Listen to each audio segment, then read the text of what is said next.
بعض اوقات سوال ہوتا ہے کہ یہ اذان سے پہلے صلاۃ و سلام پڑھنے کی شرعی حیثیت کیا ہے، کہاں سے ثابت ہے؟ جمعے کی نماز کے بعد اجتماعی طور پر کھڑے ہو کر ادباً اردو میں صلاۃ و سلام پڑھنے کی شرعی حیثیت کیا ہے، کہاں سے ثابت ہے؟ تو یہ اسی آیت سے ثابت ہے۔ اللہ تبارک و تعالی نے ارشاد فرمایا، یا ایھا الذین آمنوا صلوا علیہ وسلموا تسلیما، اے ایمان والو تم ان نبی کریم صلی اللہ علیہ وسلم پر درود اور خوب سلام بھیجو۔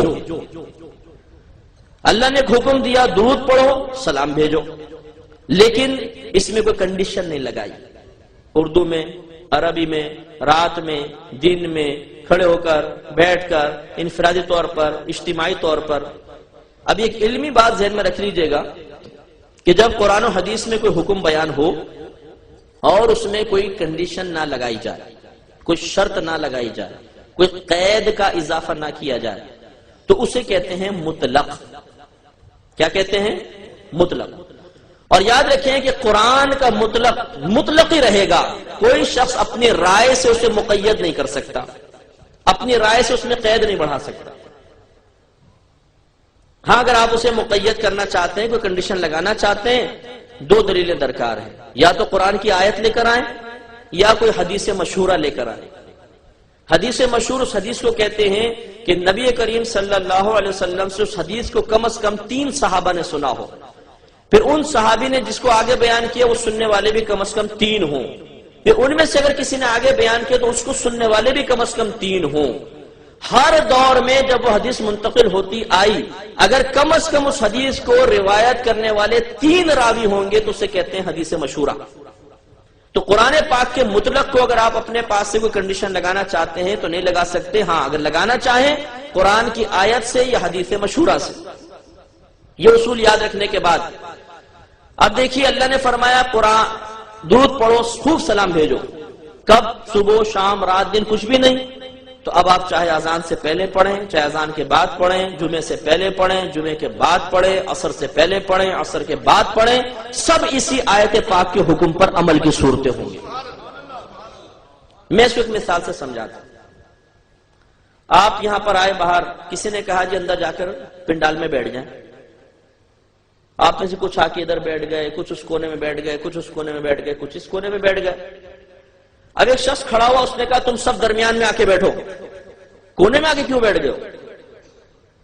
آپ نے کہا بھئی ہمیں تو یہ کہا گیا تھا پنڈال میں آ جاؤ، یہ کوئی کہا گیا تھا کہ بیچ میں آ کے بیٹھ جاؤ۔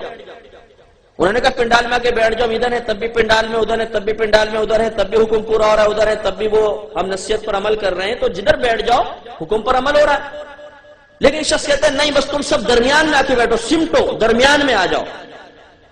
تو بتائیے کون اپنے موقف میں، اپنے خیال میں درست ہے؟ جو یہ کہہ رہا ہے کہ اندر داخل ہو کر جہاں کہیں بیٹھ جاؤ حکم پر عمل ہو گیا، یا جو کہہ رہا ہے کہ نہیں جب درمیان میں آ کر بیٹھو گے تبھی حکم پورا ہوگا، سائیڈ میں بیٹھو گے تو نہیں ہوگا؟ کون صحیح ہے کون غلط؟ یقین سی بات جو جہاں بیٹھ گیا۔ بس اللہ نے فرمایا تم خوب درود پڑھو اور خوب سلام بھیجو۔ کب؟ کوئی کنڈیشن نہیں۔ تو جب مرضی پڑھیے اسی حکم پر عمل ہو رہا ہے، جیسے جہاں مرضی بیٹھیے اسی حکم پر عمل ہو رہا ہے۔ لیکن اب اگر وہ کہے کہ ہاں اذان سے پہلے مت پڑھو، ویسے پڑھتے رہو، جمعے کے بعد اجتماعی طور پر ادباً صلاۃ و سلام نہ پڑھو، ویسے آپ پڑھتے رہو، یہ ہے کنڈیشن لگانے والا، اور بالکل ایسے جیسے یہ کہنے والا کہ یہاں نہ بیٹھو درمیان میں آ کے بیٹھ جاؤ، اور اس کو آپ نے خود اپنی زبان سے، اپنے ذہن، اپنے شعور سے غلط قرار دیا، تو غلط۔ تو اللہ تعالیٰ جب منع نہیں کر رہا تو آپ اور میں کون منع کرنے والے ہو سکتے ہیں؟ لیکن اتنا ضرور ہے کہ اذان سے پہلے اگر آپ صلاۃ و سلام پڑھیں تو اذان میں اور صلاۃ و سلام میں ایک فاصلہ ہو۔ آپ درود شریف پڑھیں، تھوڑی دیر ٹھہر جائیں، اس کے بعد اذان شروع کریں تاکہ یہ درود اس اذان کا حصہ نہ بن جائے۔ لوگ یہ نہ سمجھے شاید یہ بھی اذان ہی ہے، متصور نہ ہو، جیسے سننے والے کو اگر مسئلہ معلوم نہیں تو یہ سمجھ بھی سکتا ہے، تھوڑا سا گیپ کر لے، فاصلہ کر لے۔ اور آسان سے عقلی دلیل سے اور بات سمجھا دیتا ہوں۔ یہ بتائیے کہ میں روزانہ عصر کی نماز کے بعد 215 مرتبہ درود پاک پڑھتا ہوں، جائز ہے کہ ناجائز؟ بولیے۔ میں روزانہ عصر کی نماز کے بعد 215 مرتبہ درود پاک پڑھتا ہوں، جائز ہے کہ ناجائز؟ بتائیے۔ اچھا اب اس کا ثبوت دیجئے کہ عصر کے بعد 215 مرتبہ درود پڑھنا جائز ہے؟ نبی کریم نے کہاں فرمایا کہ پڑھو؟ نہیں فرمایا نا، لیکن منع بھی تو نہیں کیا نا۔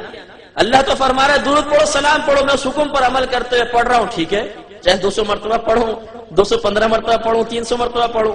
تو جب آپ عصر کی نماز کے بعد میرے 200 مرتبہ 215 مرتبہ درود پاک پڑھنے کے انتخاب پر اعتراض نہیں کر رہے کہ ٹھیک ہے مرضی کے مالک ہیں، تو اگر میں ہی اذان سے پہلے صلاۃ و سلام پڑھ لوں تو کیوں معترض ہو جاؤں گا؟ میری مرضی میں اذان سے پہلے پڑھوں بعد میں پڑھوں۔ ہاں اسے اذان کا لازم حصہ نہ سمجھوں، یہ ضروری ہے۔ اگر یہ سمجھا کہ اذان سے پہلے لازم پڑھا جائے گا اور یہ لازم جزو ہے، یہ غلط ہے۔ اگر کوئی صرف مستحب سمجھ کے پڑھتا ہے کہ چلو ٹھیک ہے جی اذان سے پہلے پڑھ لیتے ہیں، میں اس کو اذان کا حصہ نہیں سمجھتا، اس کو لازم اور ضروری نہیں سمجھتا، پڑھوں گا ثواب ملے گا، نہیں پڑھوں گا گناہ بھی نہیں ہے، تو بالکل جائز ہے۔